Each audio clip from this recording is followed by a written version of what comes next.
A guy named Nicky sits in the VIP section beside his girlfriend Jess, watching American football game.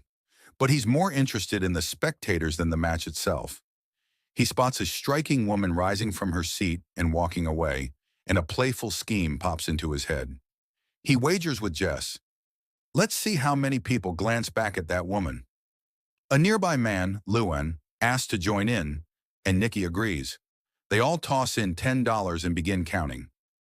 When the woman leaves, the tally shows 7 people look back. Jess's guess was the closest, so she wins. Lewin pays out cheerfully and soon proposes another round. This time the wager concerns which player will commit the next foul. Jess bows out, saying she doesn't know the sport well, but Nicky leaps in and stakes $1,000. The referee blows the whistle and calls a foul on the team Nicky backed. He wins and pockets the cash. Fired up by the action, Lewin suggests raising the stakes to $5,000 and asks whether the next player will pass or run with the ball. Nicky hesitates but accepts.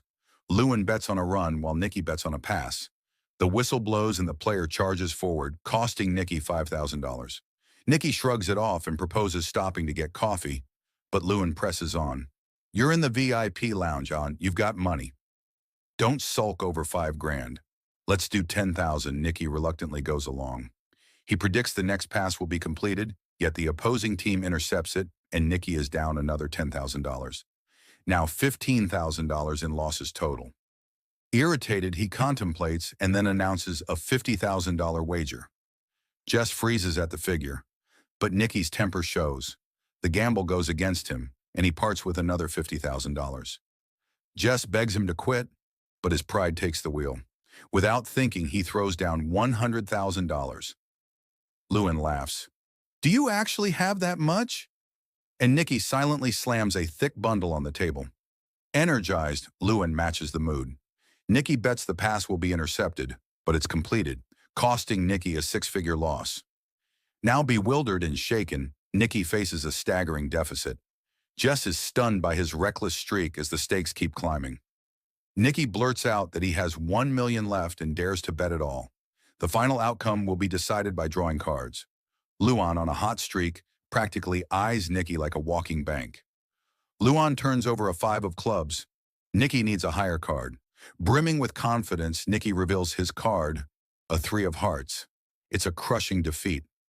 What began as a $10 dare has snowballed into losses exceeding $1 million. Nicky, embarrassed and speechless, takes Jess's hand and moves to leave. Lewin taunts him. That's what happens when you tangle with the pro. For reasons neither fully understands, Nicky stops and announces an even bolder challenge. $2 million. This new bet is unusual. Luan will select a random player using a telescope, and if Nicky can guess that player's jersey number, he wins. Luan is skeptical, thinking Nicky is setting himself up to fail. Suspicion grows that Nicky might be cheating. To calm doubts, Nicky refuses to guess and insists Jess make the pick. Furious and bewildered, Jess protests that among so many numbers, she has no chance. As she tries to walk away, Luan's security man blocks her, and a brief scuffle breaks out.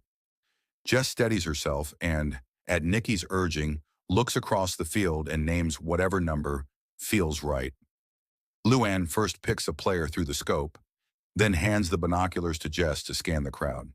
Amid the sea of jerseys, her eye lands on a familiar face, their friend Farhad sporting number 55. Jess blurts out 55, and it turns out to be correct. Everyone is astonished. In that moment, the hows and whys don't matter. They've recovered their losses and made a profit of $1 million. They exit the stadium with 2 hefty bags of cash. During the drive away, Nicky explains that the whole scene was staged. They had been watching Lewin for a long time. His reputation for gambling recklessness made him an easy mark. Nicky's crew had carefully implanted the number 55 into Lewin's subconscious.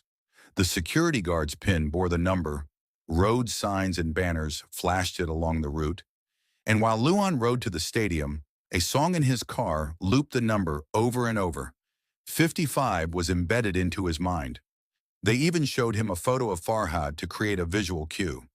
So when Lewin peered through the binoculars, his attention drifted naturally to 55, and Jess's choice appeared spontaneous and genuine.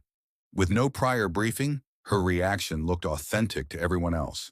Hearing the operation spelled out, Jess is awed by Nikki's cunning.